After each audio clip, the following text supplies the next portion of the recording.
دل چاہتا میں ان کو کبھی غصے میں دیکھ سکوں کہ مجھے کوئی انسان سے لگے، عام سے ان کو غصہ نہیں آتا، اور مجھے اس بات پہ اندر ہی اندر بڑے وٹ چڑھتے ہیں، غصہ آتا ہے کہ دیکھ کے کیوں نہیں غصہ آتا، میں تو فوراً آ جاتا ہے نا، کیوں نہیں آتا۔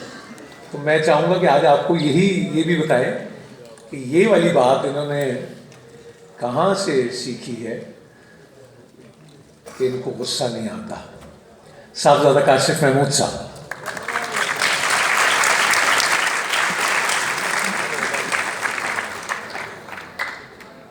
بسم اللہ الرحمن الرحیم، والصلاۃ والسلام علیکم یا سیدی یا رسول اللہ۔ نہیں، مجھے نور بھائی پہ غصہ نہیں آتا۔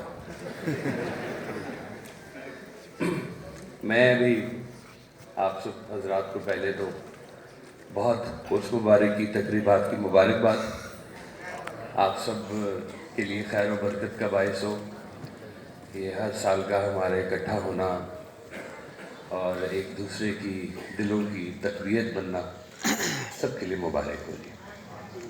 میں زیادہ وقت نہیں لوں گا، وقت کی ہمیشہ ہی مجھے قلت لگتی ہے۔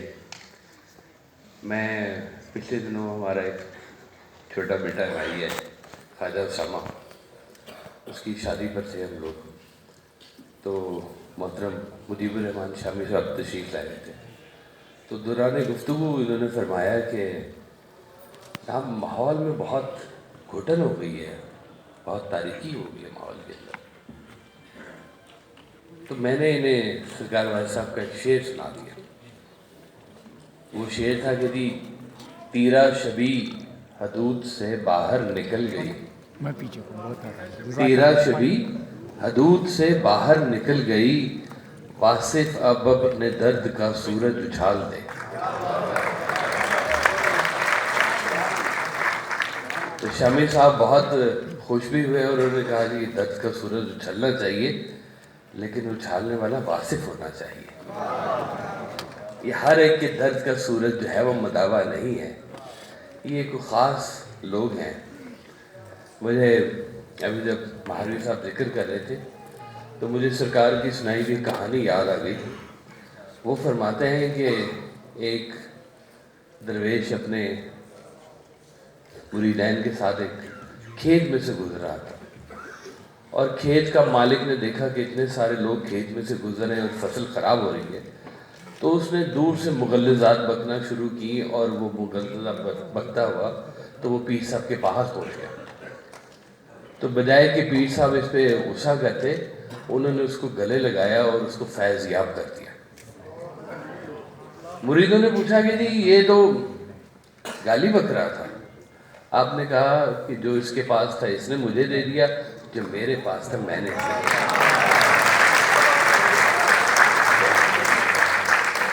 مجھے یاد ہے والد صاحب اکثر اپنی محفل میں کہا کرتے تھے، میں تمہارے چہرے ٹھیک کر کے بھیجتا ہوں، تم اگلی جمعرات آتا تو پھر چہرے خراب کر کے لے آتے۔ تو یہ جو یہ سارے ہمارے ایونٹس ہوتے ہیں چھوٹے چھوٹے، میں سمجھتا ہوں کہ یہ ہم ساروں کی فریم کہیں ٹیڑھے ہوئے ہوتے ہیں، ہم یہاں اکٹھے ہو کے تھوڑے تھوڑے اپنے ٹھوکا ٹھاکی کر کے فریم سیدھے کرتے ہیں۔ اللہ تعالیٰ ہمیں اس طرح کی محفلوں میں رکھیں۔ دیکھیں وہ مچھلی کو نہیں پتہ چلتا کہ پانی کیا ہے، وہ اس میں رہتی ہے۔ تو میں اس میں جب چل رہا ہوں دیکھ رہا ہوں تو یقین کرے دنیا میں جہاں جہاں بھی گیا، میں مہاروی صاحب کے پیچھے پیچھے جا رہا ہوں، یہ پتہ نہیں کون کون سے ملکوں میں جا رہے ہیں، تو میں دیکھ رہا ہوں تو سرکار کا مجھے کہا ہوا ایک جملہ یاد آ گیا۔ کسی نے ویسا پوچھا کہ جی وہ باہر جانا ہے، انڈیا جانا چاہیے، وہاں پہ بڑے لوگ ہیں، ان کو ملنا چاہیے، تو آپ نے فرمایا کہ دیکھو جب ہم جائیں گے نا تو لوگ ہمارے انتظار میں ایسے بیٹھے ہوں گے جیسے بس کے انتظار میں سواری بیٹھی ہوتی ہے، ہم انہیں صرف اٹھاتے جائیں گے اور چلتے جائیں گے۔ تو وہ سواریاں تیار ہیں، بالکل مجھے نظر آتا ہے، اور وہ بس کے انتظار میں وہ بیٹھی ہوئی ہیں، اور والد صاحب کہیں سے ان کے پاس سے گزرتے جا رہے ہیں اور ان کو اٹھا کے آگے لے کے چلتے جا رہے ہیں۔ وہ چاہے یہاں بیٹھے ہوئے ہیں، چاہے کہیں کسی اور ملک میں بیٹھے ہوئے ہیں، جہاں بھی بیٹھے ہوئے ہیں ان تک والد صاحب پہنچ رہے ہیں، اور اس پہنچنے میں جس جس کا جو جو بھی کردار ہے اللہ تعالیٰ اسے اس کا اجر ضرور دے گا۔ امجد اسلام امجد صاحب کا ذکر کیا تو ہم اپنی محفل کے ڈاکٹر اکرام چغتائی صاحب کا نام لیے بغیر اس محفل کو آگے نہیں چلا سکتے. ابھی ان کا وصال ہوا.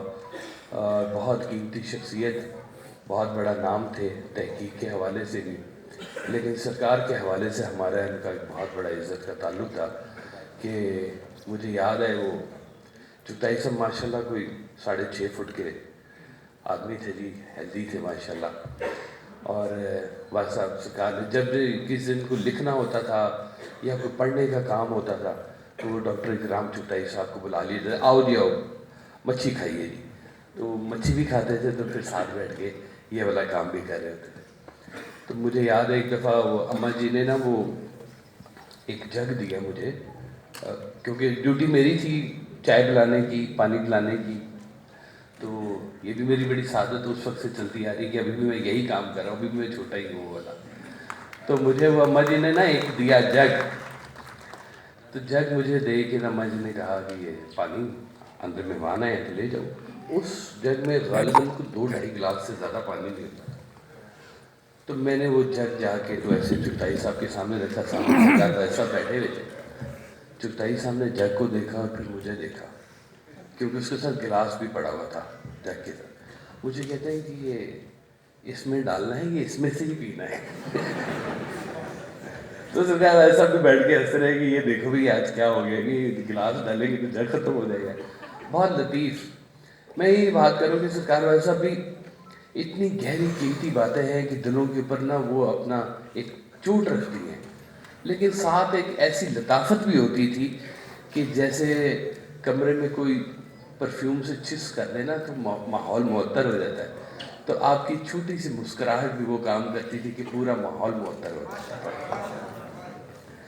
تو مجھے وہ بہت پیار سے چھوٹی چھوٹی باتیں سمجھایا کرتے تھے اور بالکل احساس نہیں ہوتا تھا کہ یہ کام ہو رہا ہے. مجھے کہتے تھے کہ غور کیا کرو، تم نے دیکھا، تم نے غور کیا. اور ایسے کئی واقعات. گجرانوالہ جا رہے ہیں، گجرانوالہ سے آگے کراس کیا ہم نے، وزیر آباد کے پاس وہ درخت نظر آ گئے. تو آپ نے کہا کہ درخت دیکھا ہے؟ تو میں نے درخت دیکھا. کہتے ہیں کتنے درخت ہیں؟ میں نے کہا 3 درخت ہیں. کہتے نہیں نہیں یہ 1 درخت ہے. اور پھر اس درخت کے بارے میں بتایا کہ یہ 1 برگد کا درخت ہے، اس کی جڑیں نیچے سے نہیں آتی، اس کی جڑیں اوپر سے آتی ہیں. تو اس سے ایک اور درخت بنا اور پھر اس سے ایک اور درخت بنا. اور پھر کہا کہ دیکھو سبزیاں تو بہت جلدی آتی جاتی ہیں، برگد کا درخت بہت دیر سے آتا ہے اور بہت دیر تک رہتا ہے. تو چھوٹی چھوٹی سی باتیں. کہا کہ غور کیا کرو، دیکھا کرو، تمہارے سامنے سے کوئی ایسی چیز نہ گزرے آنکھوں کے سامنے سے جس کے بارے میں تمہیں پتہ نہ ہو، جس کے بارے میں تمہیں کوئی اطلاع نہ ہو. اس کے بارے میں کویسٹ کرو، پوچھو، جانو اس کو. تو یہ ذہن کی گتھیاں سلجھانے کے لیے بہت ضروری بات ہے کہ اپنے آپ کو جھنجھوڑے اور دیکھیں کہ یہ کیا ہے، یہ کیوں ہے. یہ کویسچن ہوگا تو آگے بات کھلے گی. میں ایک دن گھر بیٹھا ہوا تو فون آیا. ایک ان نون سے صاحب تھے اسلام آباد سے. انہوں نے پوچھا، انہوں نے کہا جناب یہ واحد صاحب کا نمبر ہے؟ میں نے کہا جی. تو ہے جی میں بات کر سکتا ہوں؟ میں نے کہا جی وہ باہر گئے ہیں، کوئی پیغام، نام. انہوں نے اپنا مجھے نام بتایا اور پیغام کے طور پہ کہا کہ واحد صاحب سے کہیے گا ہمارے گھر میں بہت جنات ہیں اور مجھے رات کو بہت تنگ کرتے ہیں، سونے نہیں دیتے. واحد صاحب سے کہیے کہ میرے لیے دعا فرمائیں. میرے لیے بڑا کوئی عجیب سا ہی واقعہ تھا کہ جنات ہیں، ایسے ہیں. میں جنات سے تھوڑا سا واقف تھا، مجھے سرکار نے ملاقات بھی کرا دی تھی کسی سے. تو میں جب آپ تشریف لائے تو میں نے میسج کنوے کر دیا. میں نے کہا جی وہ ایسے فون ہے. آپ نے کہا اچھا ٹھیک ہے. بات ختم ہو گئی. اگلے دن تقریباً اسی ہی وقت پھر وہ فون آیا. انہی صاحب کا فون تھا اور سرکار واحد صاحب اس وقت بھی گھر پہ نہیں تھے. تو میں نے آواز پہچان لی. تو انہوں نے کہا جناب واحد صاحب سے بات ہو سکتی؟ میں نے کہا جی وہ تو اس وقت گھر پہ نہیں ہے، لیکن میں نے آپ کا پیغام دے دیا تھا. تو وہ کہتے ہیں جی میں نے شکریہ کے لیے فون کیا، کل رات میں پہلی دفعہ آرام سے سویا. تو میں جب آپ تشریف لائے تو میں نے وہ میسج دیا تو آپ نے کہا تم نے غور کیا ہے؟ تو یہ غور کرواتے تھے ساتھ ساتھ چھوٹی چھوٹی بات کے اوپر. تو اپنے غور کے دروازے کو کھلا رکھیں. یہ تسلیم بھی ہے اور یہ تسلیم بڑی اچھی ہے، لیکن تحقیق آپ نے فرمایا کہ ذات کے حوالے سے جتنی تحقیق کرنی ہے کر لو، لیکن جب ایک دفعہ تسلیم کر لیا ذات کو، اس کے بارے میں دوبارہ تحقیق مت کرنا ورنہ گمراہ ہو جاؤ گے۔ اللہ تعالیٰ ہماری اس تسلیم کو قائم دائم رکھے، اور ہمارے اس سفر میں وہ آواز صاحب کا شعر ہے کہ چلے ہو ساتھ تو ہمت نہ ہارنا واصف، کہ منزلوں کا تصور میرے سفر میں نہیں۔